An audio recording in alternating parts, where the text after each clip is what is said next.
Hello बच्चों, तो चलिए इस प्रश्न को पढ़ते हैं। बिंदु P 1,4 से एक रेखा वृत्त x square plus y square बराबर 16 को A व B पर प्रतिच्छेदित करती है। तब PA गुणा PB का मान है। विकल्प A 1, विकल्प B 2, विकल्प C 3 और विकल्प D 4। तो यहाँ पे देखो, हमें PA गुणा PB का मान बताना है। तो प्रश्न में आगे बढ़ने से पहले इस प्रश्न से संबंधित जो मुख्य उदाहरण है उसकी हम चर्चा कर लेते हैं। तो देखो, मुख्य उदाहरण क्या आ जाएगी। हम जानते हैं कि बाह्य बिंदु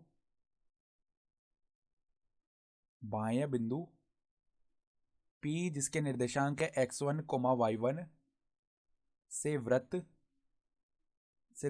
जिसका समीकरण x square plus y square plus में 2gx प्लस में 2fy प्लस में c बराबर 0 है, से वृत्त इस पर, ठीक है, से वृत्त जिसका समीकरण ये है, ठीक है, के बिंदु T पर खींची गई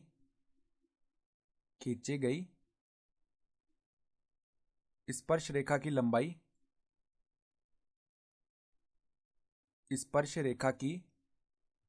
लंबाई देखो, अगर हम इसे d बोल लेना लंबाई को, तो d बराबर क्या आता है, वर्गमूल में यहाँ पर आता है x1 का स्क्वायर प्लस में y1 का स्क्वायर प्लस में 2gx1 प्लस में 2fy1 प्लस में c, यह आता है लंबाई। ठीक है, तो अब देखो हमारे पास में वृत्त कौन सा है, x square plus y square बराबर में 16। 16 को हम 4 का स्क्वायर लिख सकते हैं। तो इसका केंद्र जो है ना वो तो 0,0 आएगा और इसकी त्रिज्या जो है वो r बराबर 4 आ जाएगी, 4 इकाई। ठीक है, तो अगर हम ये वृत्त बनाए ना, तो मान लो ये इस प्रकार का वृत्त बन रहा है। ठीक है, इसका केंद्र तो है मूल बिंदु यानी 0,0 और यहाँ पर इसकी जो त्रिज्या है वो कितनी है, 4 इकाई है। ठीक है, तो हम बिंदु 1,4 से, यहाँ पर मान लो बिंदु P है जिसके निर्देशांक 1,4 है, तो हम इससे क्या कर रहे हैं, इससे देखो यहाँ पर बिंदु P से जो रेखा है वो वृत्त को A व B पर प्रतिच्छेदित कर रही है। ठीक है, तो मान लेते हैं कि यहाँ पर इस प्रकार से ये रेखा जारी होगी। यहाँ पर ये बिंदु A मान लेते हैं, यहाँ पर ये बिंदु B मान लेते हैं। ठीक है, तो हमें PA गुणा PB का मान बताना है।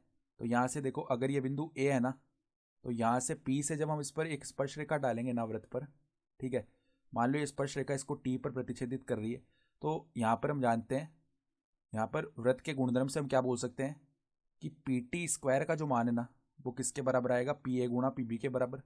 ये हमने वृत्त के गुणधर्म से बोला है। ठीक है, तो अब देखो हमें पी ए गुणा पी बी तो निकालना है सवाल में। पी ए गुणा पी बी का मान जो है वो पी टी का स्क्वायर आएगा।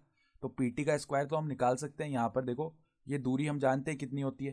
ठीक है, तो वर्गमूल के ऊपर वर्ग करेंगे तो हट जाएगा ना वर्गमूल। तो यहाँ पर देखो पी टी का स्क्वायर निकालेंगे ना, तो x1 स्क्वायर यानी कि देखो बिंदु कौन सा 1,4 है, यानी 1 का स्क्वायर प्लस में y1 स्क्वायर यानी कि 4 का स्क्वायर प्लस में क्या आता है, प्लस में देखो हमारे पास में यानी कि जो वृत्त का समीकरण है ना उसके अंदर हम रख लेते हैं, मतलब वृत्त का समीकरण x square plus y square बराबर 16 है ना, तो यहाँ पर इस तरफ लाएंगे 16 को तो माइनस का 16 बनेगा, तो यहाँ पे माइनस का 16 बनने वाला है। ठीक है, ये पद आ गया।